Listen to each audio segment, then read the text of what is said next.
You sat through dinner and did the thing you always do. Smiled. Laughed at the right moments. Asked questions you already knew the answers to. And the whole time you were thinking, when do I get to stop being the one who tries? Because you're tired.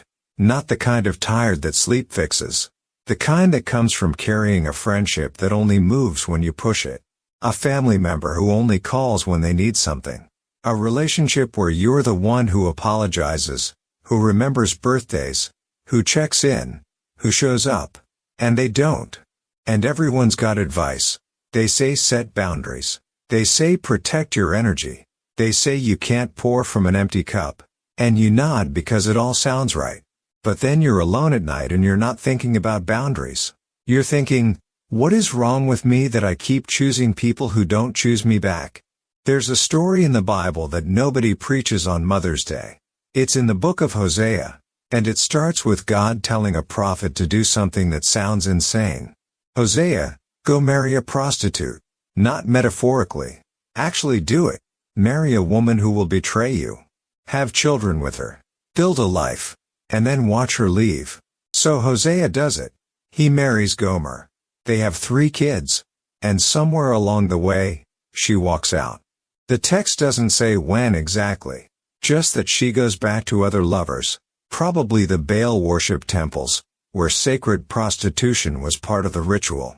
Where she felt wanted, where people told her she was powerful, desirable, free. And Hosea is left standing there. The prophet everyone listens to on Sabbath is the same guy everyone whispers about at the market. You hear his wife is gone? You hear where she's been? And here's where it gets worse. God tells him to go get her. Not to divorce her. Not to move on. To go find her and bring her home. Again. And this is what God says. Go. Show your love to your wife again. Though she is loved by another man and is an adulteress.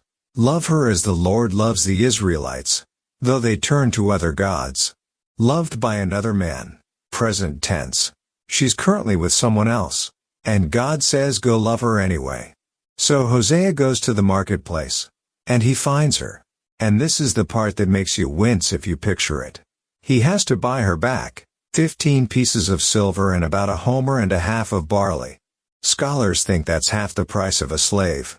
Which means either Gomer's worth had dropped that low, or Hosea scraped together everything he had and it still wasn't enough, so he paid the rest in grain. Imagine him standing there, counting out coins in front of strangers, measuring barley. Everyone watching, everyone knowing. This is the prophet, buying back his own wife, from another man. The humiliation isn't private, it's public theater. And when he brings her home, he doesn't get a tearful reunion. He tells her, you are to live with me many days. You must not be a prostitute or be intimate with any man, and I will live the same way toward you. That's not romance. That's a restraining order inside a marriage. He's saying, we're going to sit in this house together and figure out if we can even be in the same room. You don't get to leave again. And I don't get to pretend this didn't happen. It's the least glamorous love story in Scripture. There's no confession. No apology. No promise that Gomer won't do it again.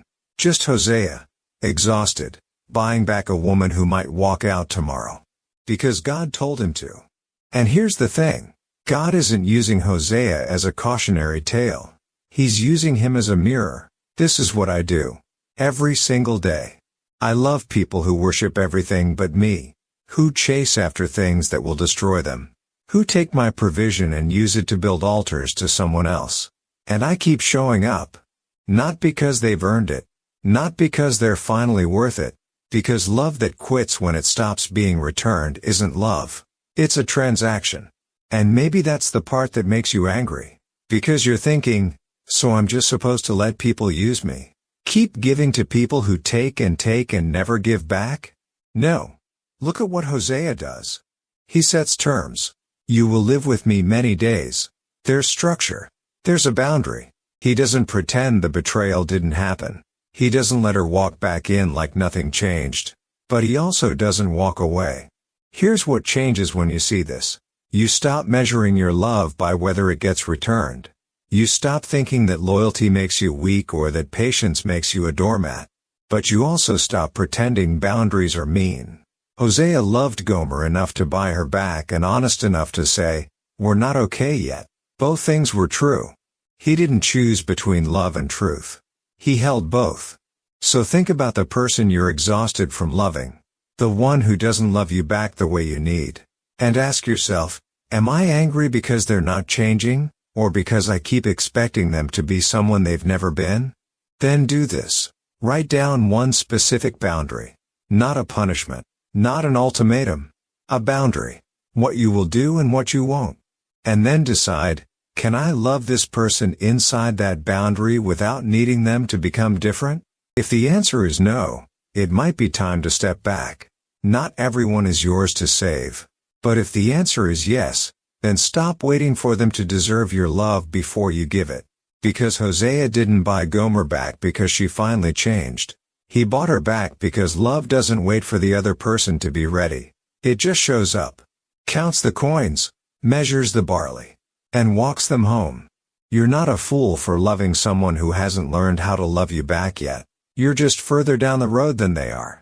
And one day they'll turn around and realize you were there the whole time, waiting, not because you were weak, but because you knew something about love they're only starting to learn.